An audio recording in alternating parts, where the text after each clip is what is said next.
What is an Ayin Hara? What's the concept?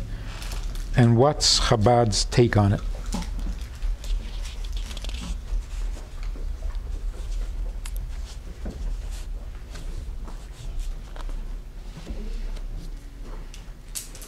Now, when you walk into a room and there are some very angry people in the room, even if they don't say anything, you feel the anger.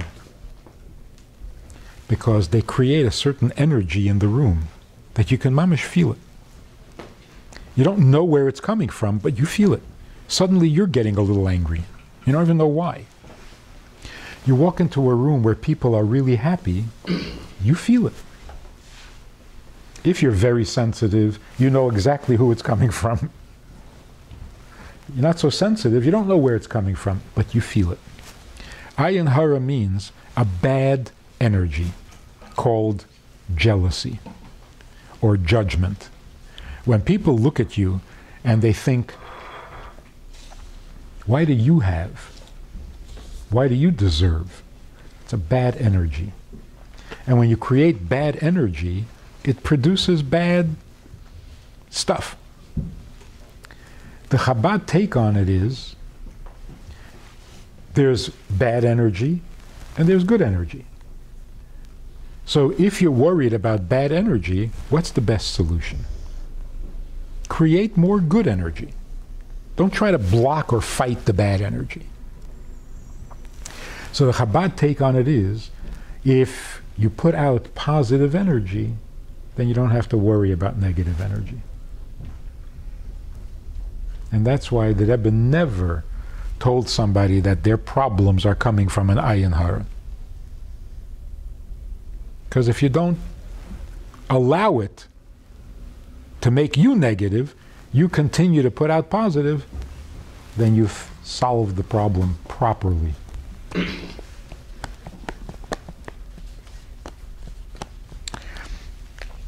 One of the most popular subjects in the Goyish world in this past year is a book called The Secret. Basically what it says is that if you think positive, it makes things happen positive. Not only things happen, but you can actually change the gashmizdika nature of an object. Like, for example, water. Water is made up of tiny little pieces. If you put positive energy, you say something nice to the water, it changes the water. Under the microscope, you can see a change. If you say something negative, the water that is there changes. So there was this guy who was the expert on this. He was speaking at a Chabad house in California. And I was supposed to speak after him. And what he said was so amazing, people were like, you can actually change the gashmias around you with a word. Or with a thought. So then, they asked me to speak after him, and say, what does Torah say about that? What does Torah say about that? Tracht gut, wird sein gut. Where is that written? Where is it written, Tracht gut, wird sein gut? It's not written. What it says in Torah is like this. The whole world was created bidvar Hashem. Yes? This table is basically a Dvar Hashem. The Eibishter said it should be, so it is. What happens on Shabbos? Does the Eibishter create this table on Shabbos? It's a malacha. The Eibishter keeps Shabbos. The Eibishter is a Shomer Shabbos. It's a malacha specifically for you. Huh? It's a malacha specifically for a Jew, not for the whole world. I should ask that question about the whole world. But the Eibishter. Does the Eibishter create this table on Shabbos? Creates the table every second. Huh? Creates the table every second. Right. So on Shabbos, he's creating the table. He doesn't keep Shabbos? Keep Shabbos. That's not a malacha form. Why not? Close enough.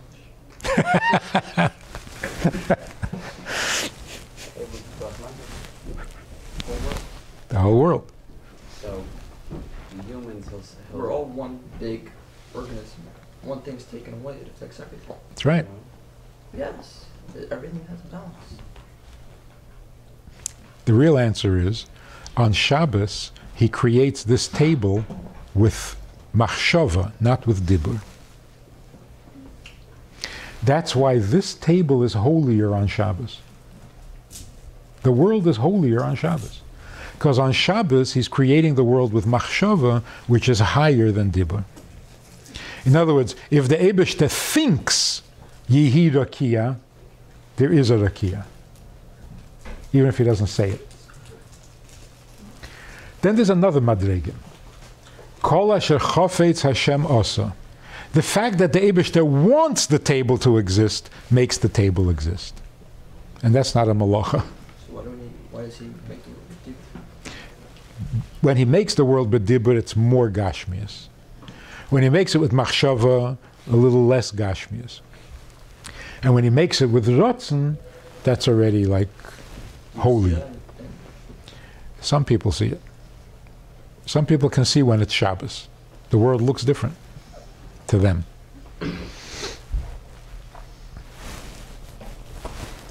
This explains Tracht gut wird sein gut.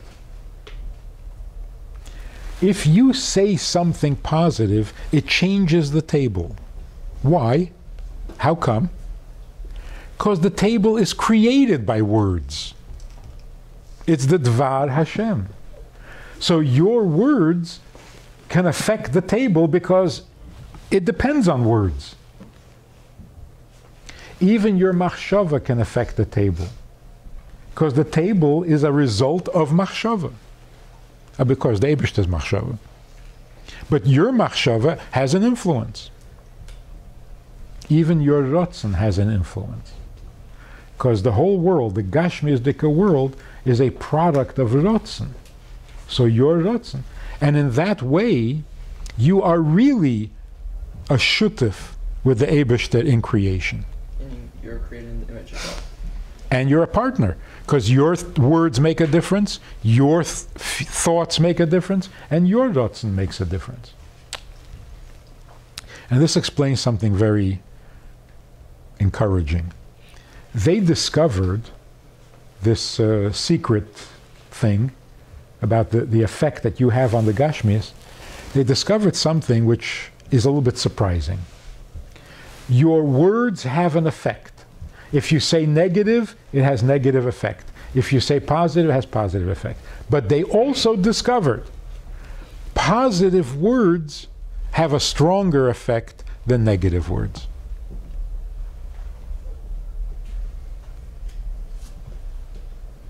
Good is more powerful than bad.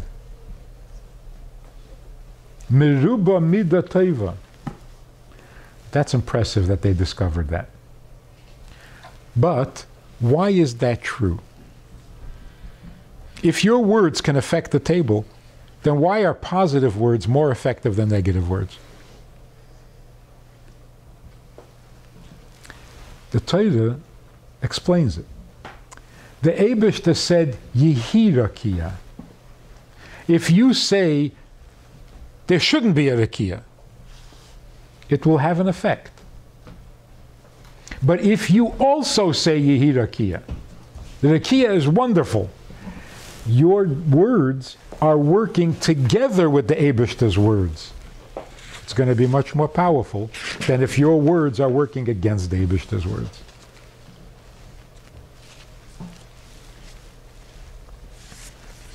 So what's ayin hara? Ayin hara means putting out negative impression. The best solution is increase the positive. Like, for example, if you have a bad dream, you know what the minhag is? If you come to somebody and tell them your dream, what are they supposed to say? Somebody tells you a dream, what are you supposed to say? You're supposed to say, That was a good dream. Chalma tova chazaisa. Say it 3 times. Chalma tova chazaisa. You just saw a good dream. And the way you interpret the dream, that's what it's going to be. So if you say it's a good dream, it'll be a good dream. Somebody says, there's an ayin hara, and you say, it's all for the good. That's it, you fixed it.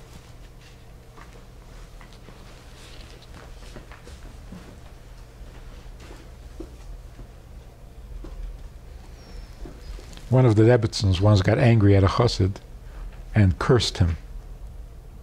She said, you should have bad. So the chassid ran to the Rebbe and said, the Rebbetzin cursed me. So the Rebbe said, Aidene get a curse, it's really a bracha. And people think it's a joke. The Rebbe made a joke, you know. No, by saying that, he fixed it.